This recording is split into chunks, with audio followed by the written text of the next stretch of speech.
From years of anxiety to warrior and mentor, Bradley Robinson created the Anxiety Project to help you end your anxiety naturally. Let's mold the new you and let's end anxiety together. Hello and welcome to episode 144 of the Anxiety Project podcast. I am Brad Robinson. Today, I'm talking about my anxiety disorder in the past. I want to reflect back on it and talk about how I was feeling going through those challenges I was going through. I want to talk about the moments of enlightenment that came to me before I even went on this recovery journey. And I really want to talk about my habits, my beliefs, and the lifestyle I was living at that time in my life. The most horrific time in my life when I was suffering every day from severe health anxiety, severe anxiety, social anxiety, things like that. But before I talk about that, I want to go over your comments on last week's episode 143, which we talked about how a health anxiety sufferer is sensitive towards other people's illnesses out there in the world and why that's the case and what I did about it. And I talked about my uncle's passing, which you guys found to be really, really helpful and useful. And I'm grateful for that. DD_86 says, your podcast is a space for healing and developing. Much appreciated. Thank you. Betty K says, this episode is so important for people with health anxiety. I am currently working on this sensitization over other people's illnesses. I also feel like I am not over the illness my family has had in the past. So much gratitude for your show. Betty, it looks like there are some unresolved, repressed, highly emotional issues there that need to be dealt with and looked into. I highly recommend the Anxiety Project program because in that program there is a releasing trauma meditation, as well as I also recommend the one-on-one coaching with me so that we can work at those underlying issues together in a meditation over our online sessions. Daniel says, sometimes when I listen to your show, I can't fully take in what you're saying because my anxiety is continuously active, but I do notice my anxiety lessening when I do listen. I also know that my unconscious is absorbing the material even though my thinking brain is running everywhere. Thank you for what you do. Well, Daniel, I think you solved your own predicament right then and there because you're exactly right. Your unconscious mind is absorbing the information. And that's how I went through my recovery when I was listening to other coaches online. I knew, even though I had trouble paying attention, just the fact that they're talking through the screen at me and I'm here, let it go, listen. Or if you're having trouble listening, just know that your unconscious mind is absorbing that information. It's absorbing. You are who you hang around. Remember that. Now, let's get into this episode. I want to talk about my experiences going into this editing job that I used to have. I was a junior editor for a TV company, and I used to go in by the train every morning, and I remember reading Eckhart Tolle's A New Earth. And this was the beginning part of my spiritual development. I would say that this book helped spark that. And I remember sitting on the train, reading this book, and then looking up from the pages into the lake, onto the lake, because this isn't a subway, it's a train, and that's outside. And I looked up onto the lake, and I had this moment of clarity, this serenity, this peacefulness, this openness, this space between thoughts. This space opened up between me, and I just looked at myself. I felt my hands, I felt my body. I felt like I was in this moment in time that was beyond time. And then, like everybody else, I would come back into time and my concerns and in my mind and my ego and go about my day. But this book was the beginning part of that, because in the book, Eckhart Tolle talks about that space, talks about mindfulness, talks about the killing of the ego and being present and not being stuck in the past or not being stuck in the future. And how I came across this book isn't clear to me. I think I found it in a bookstore and it just resonated with me. It was actually that long ago and I can't remember where I got it from. I have a feeling that I already had the book because it was given to me from someone else, but I am not fully clear on that. I do remember though, when I used to go to my doctor because of my health anxiety and because of my concerns over my health, I remember that she recommended a book to me called Don't Sweat the Small Stuff. And I never read that book because I was the type of guy who, if you were to recommend me something, I would not read it. I would not listen to it. I would not watch it, right? I'm one of those people. But and it's understandable. I think a lot of people are, and I think a lot of people, things speak to people. Books will speak to you. You'll pick it up because of something internally, some kind of energetic connection, right? And I think that's what happened with Eckhart Tolle's book. There was some sort of energetic connection between the title of the book, between my attitude and perspective at the time. And also when I went to my doctor and when she recommended me this book, I felt like that she was on a different page than I was. That I went there to get my health checked, but I'm concerned about my health, but she's concerned about my mind. She's concerned about my perspective. So that made me think. That kind of changed gears a bit for me. My perspective started to change because I was thinking, well, my doctor isn't concerned about my health, but I am. And she's concerned about, I'm worried about these small things. Okay, so it must be my worry. It must be my anxiety. And so there was that shift there. And then after that, I remember picking up Eckhart Tolle's A New Earth. And then I was reaching out of the box of what I used to be and figuring out and looking into this whole new world that I didn't know existed. And I was a very dependent guy.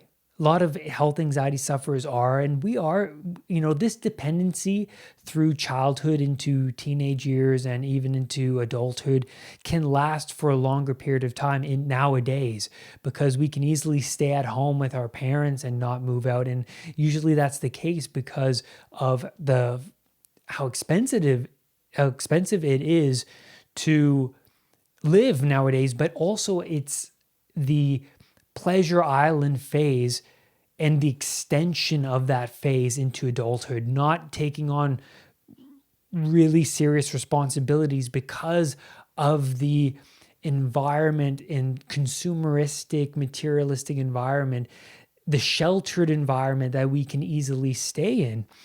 And that dependency, you can view that as the fusion of two people is of one mind, right? Two people fused together is of one mind. There is no independent mind when that is the case. And that's beautifully put by Ian McGilchrist, right? The fusion of two people is of one mind. And where's the independency in that? And I was of a collective mind at that point. I was just believing everything that came to me.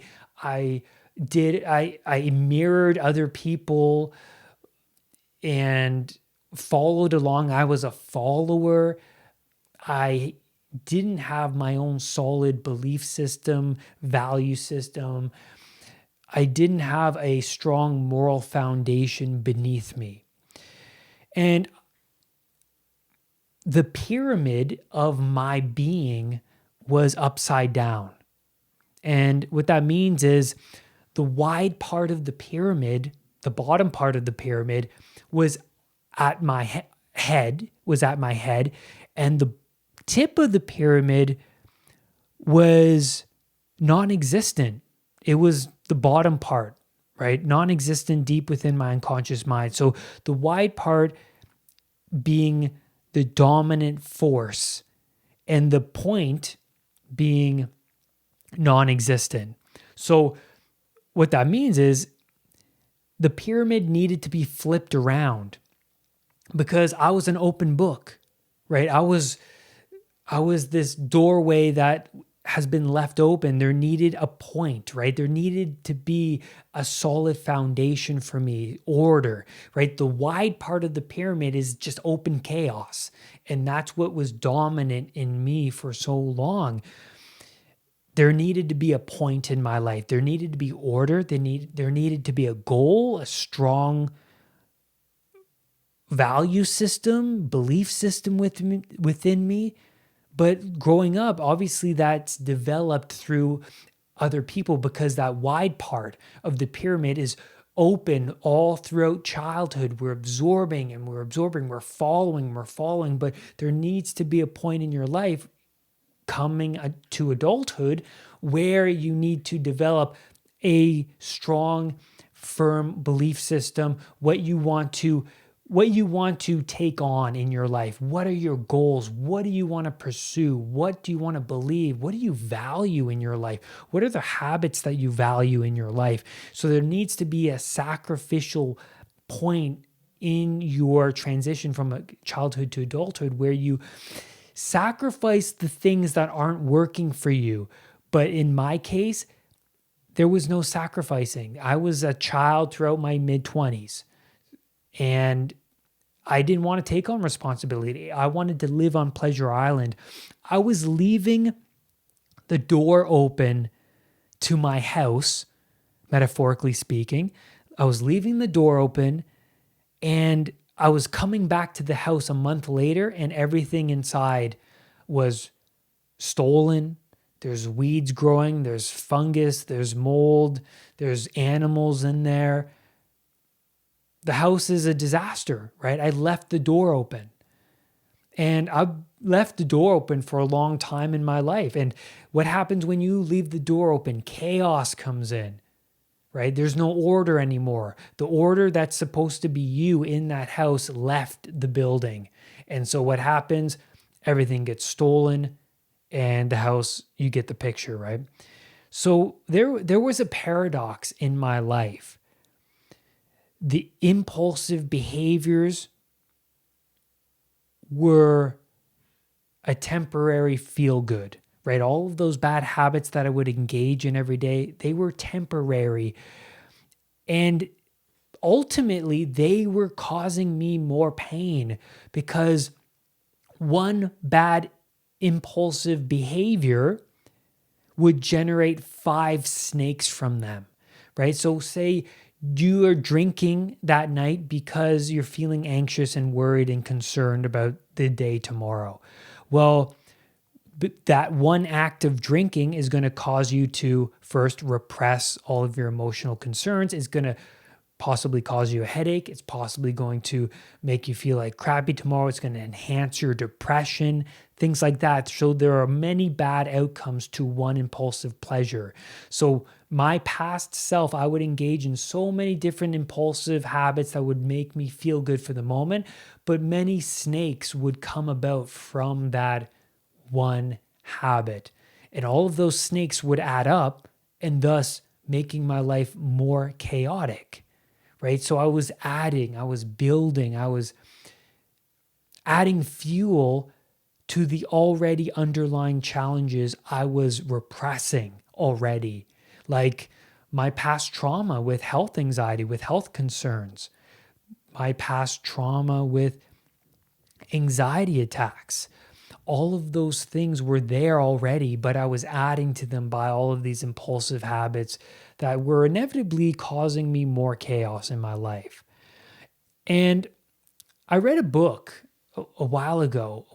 This was at the beginning of my recovery, called Thinking for a Change by John C. Maxwell. And I love how he brings up going against the grain of universal chatter, collective chatter, the society that we live in. And I remember growing up and admiring these people around me from movies like Bill Murray, even real, like not just his character in the movie, but his real personality. He's the guy who goes against the grain and marches to the beat of his own drummer, right? We all love those people that aren't usual. They aren't cookie cutter. They're their own character who think these certain ways and believe these certain things and act this certain way that's very independent of all these other people. And so when I was reading this book, Thinking for a Change, I love how he brings up going against the grain of society, that if you do not like where you are right now, then look towards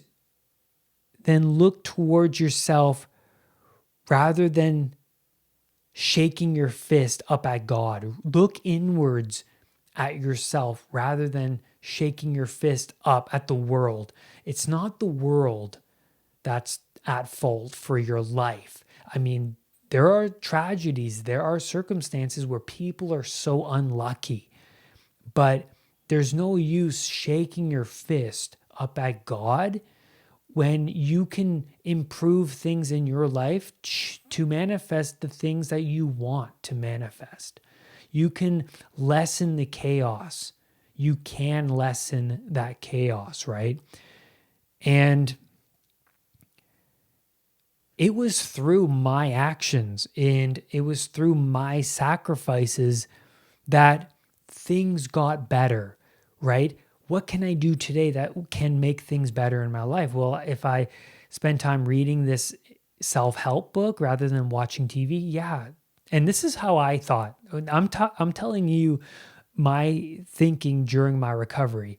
Now, I thought to myself, well, if I read this book rather than watch TV, then this will bring out the best in me, right? I'll feel like I've done something today, or I want to avoid going and seeing that negative friend.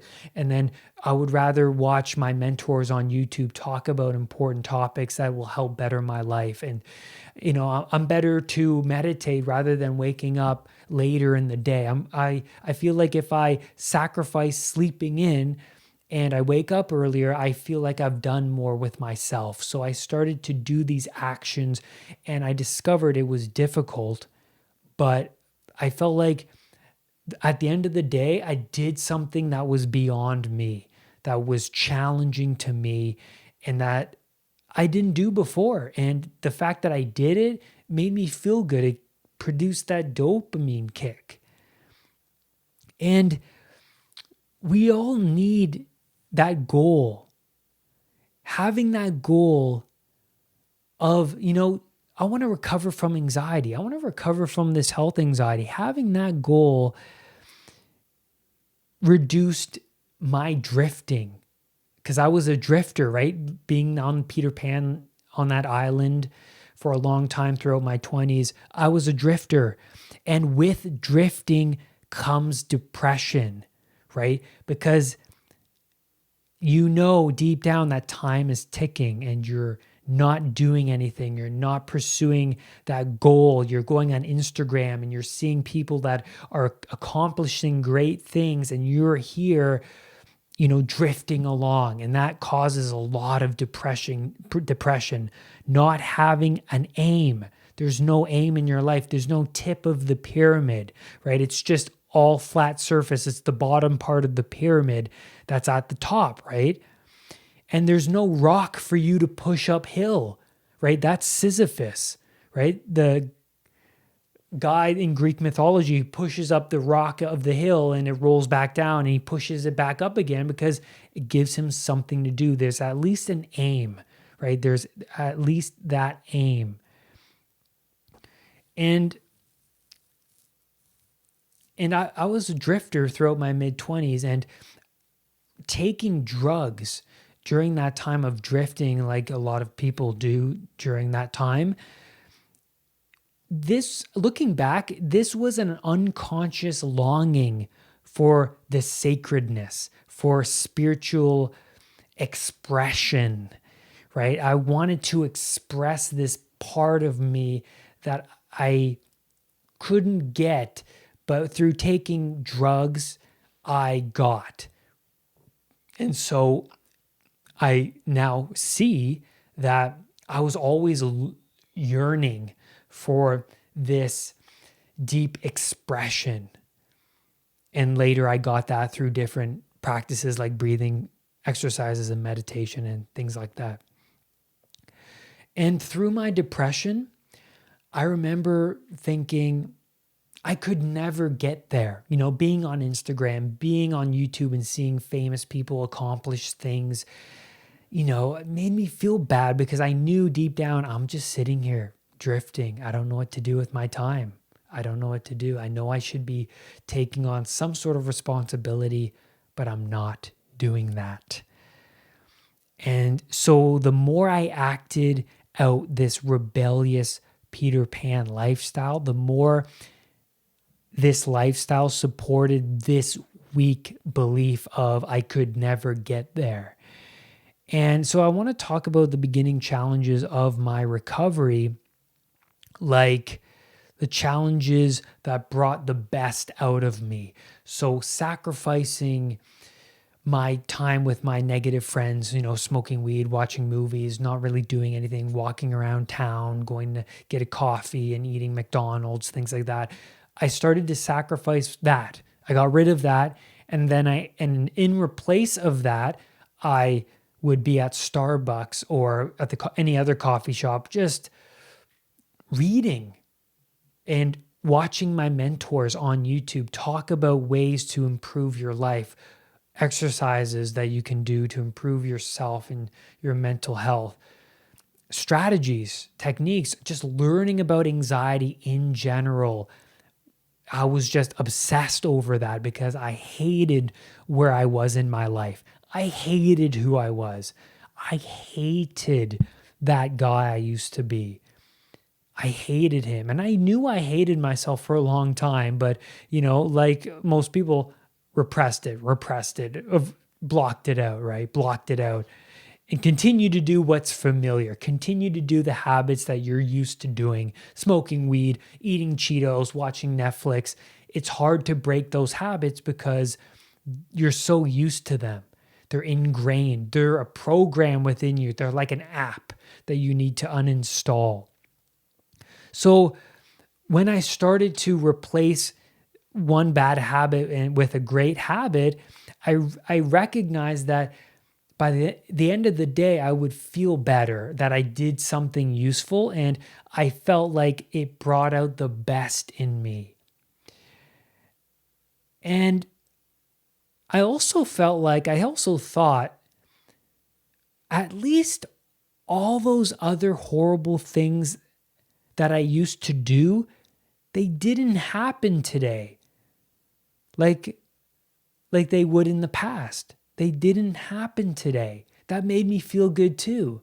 It made me feel like all those snakes that used to pop out weren't popping out as much. And because I was disciplined, the snakes wouldn't pop out. It's through discipline and sacrifice. So ultimately, it's through your actions. What you do every day determines what you unconsciously value. And so my awareness grew. It grew. Associations between past habits like sitting and watching Netflix and eating Cheetos and McDonald's for hours and hours a day and smoking weed, the association between that and the feelings of not challenging myself were there. They grew, right? So say, for example, going through your anxiety recovery journey, you start to improve on yourself. You start to see the best come out of you. You start to lessen the bad things throughout your day.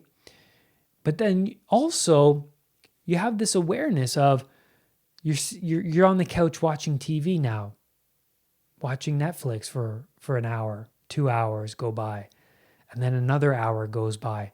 And then you remember the time of the day where you were really productive with your anxiety recovery journey. And then you think to yourself, yeah, now you've made this association between sitting on the couch and being unproductive, and those feelings of being unproductive grow. And then you think of the past where you were productive and you go and turn off the TV and you go back to that productivity. And you keep doing that long enough until you reduce your Netflix time to about an hour a day. And most of the day you're doing things that are productive through more conscious awareness. And so at this point, when, going through my recovery, I would start to lessen the bad habits slowly because of these associations that were starting to grow, right? So when I would catch myself watching TV or catching myself with that negative friend, there would be an even bigger awareness of, this doesn't make me feel satisfied. This doesn't make me feel fulfilled. This does not provide me with a lot of meaning. And so then my bad habits started to shrink and shrink and shrink to the point where most of my day I was being productive with mindfulness exercises, just anxiety recovery in general. And that's where I'm going to leave you on today's podcast episode. Thank you so much for your comments, your support on YouTube. Thank you so much for listening and being here with me and following along on this podcast. And remember to look at yourself and how far you've come every single day with the challenges you're facing. Look how far you've come. Reflect on the positives of the day. What breakthroughs did you have today? And notice those. And lastly, do not let anxiety define who you are. I will see you on the next podcast or video. Bye for now. Brad's powerful anxiety recovery program is now available at unpluganxiety.com. The Anxiety Project program is downloadable and puts the power of anxiety recovery in your own hands. Visit unpluganxiety.com